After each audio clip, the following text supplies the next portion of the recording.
wakopa kodi yao. Sasa ifikie mahala kwamba lazima tuambiane. Tunaambiana kwanza kwa sababu ya kuzinduana, ili tujue majukumu yetu na nyadhifa tulizonazo. Je, majukumu yetu yanatutaka tufanye nini kwa sababu ya jamii yetu ya Kiislamu? Lakini pia kukumbusha umma pamoja na viongozi turejee katika misingi ya maamrisho ya Mwenyezi Mungu na Bwana Mtume Muhammad sallallahu alaihi wasallam.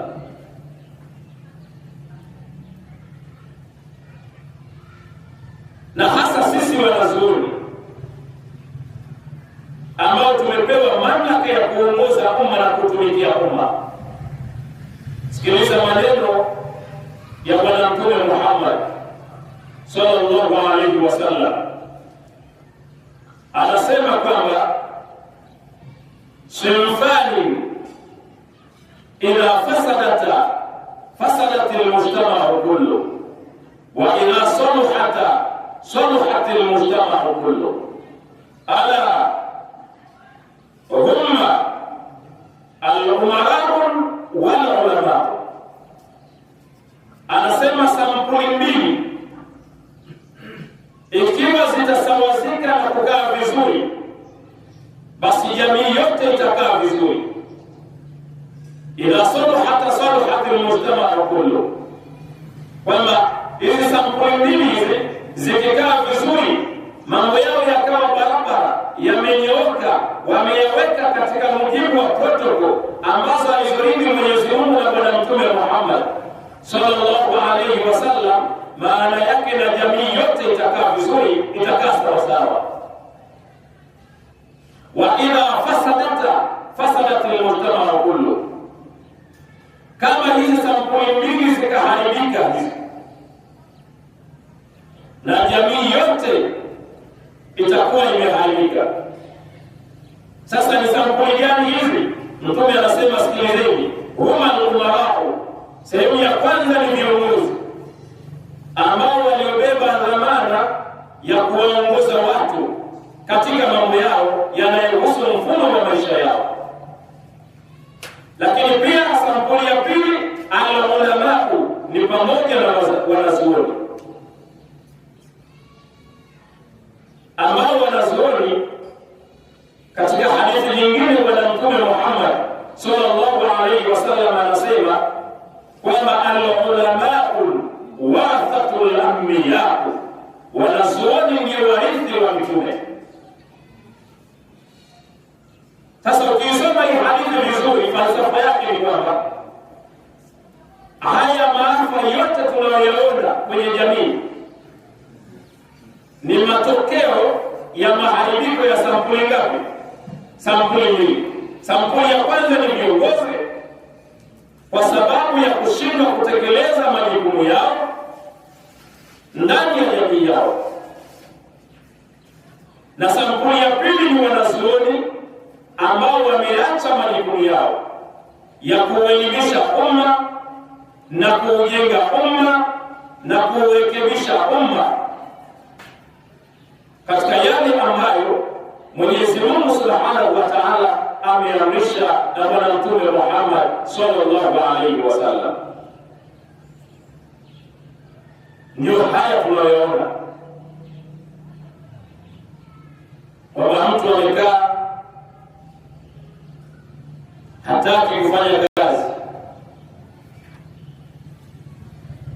anashindwa kutafuta riziki yake ya halali. Lakini pia hata kiongozi na yeye yupo, uaminifu umekusha toka, watu hawamuamini tena, kwa sababu kulima walikuwa wanamletea awagawie watu na yeye anashindwa kuwagawia watu.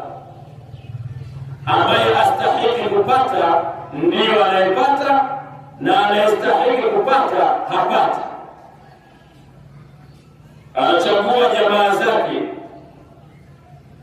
ambao ndio machawa wake wa kukaa sehemu wakamsifu, ili hali wana uwezo wa kupata, na wale ambao anaona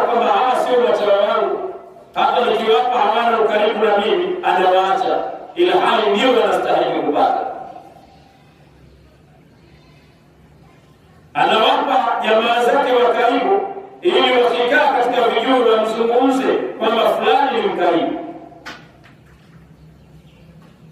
Anaficha madhaifu yake na ufisadi anaofanya kwa kupitia jamaa zake wa karibu,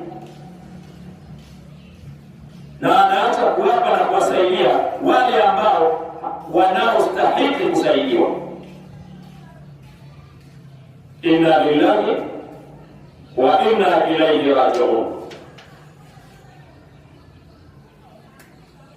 Sasa unamkuta mtu maakaluhu haramu, chakula chake cha haramu, wa mashrabuhu haramu, na kinywaji chake cha haramu, wa malbasuhu haramu, lakini pia na mavazi yake yote ya haramu.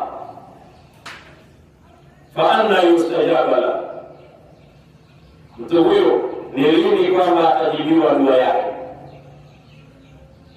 Ni lini ataunusuru umma? Ni lini ataijengea heshima jamii ya Kiislamu? Ni lini ataijengea heshima dini yake na imani yake? Mwenyezi Mungu anasema innama yakhsha Allah min ibadihi al-ulama, hakika wanaotakiwa kumcha Mwenyezi Mungu zaidi na kumhofu zaidi ni wanazuoni. Lakini leo tuna wanazuoni ambao hawana uoga. Tuna wanazuoni hawajui kwamba ndani ya miaka 5-10 heshima ya Uislamu inatakiwa ifike katika kiwango gani. Hawajui, na wala hawajui madhara yatakayotokea kwa wao kufungua milango ya kila mtu kutaka kuingiza kila anachotaka kwa kupitia mlengo wa dini. Hawajui madhara yatakayotokeza huko baadaye. Hawana hofu wala hawawazi.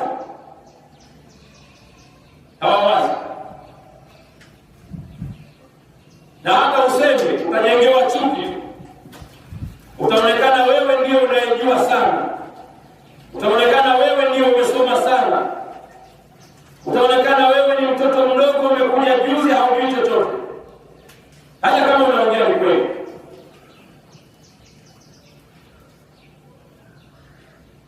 Tajiri akitema mafua mbele za watu anaonekana amekohoa na vumbi limempapasa.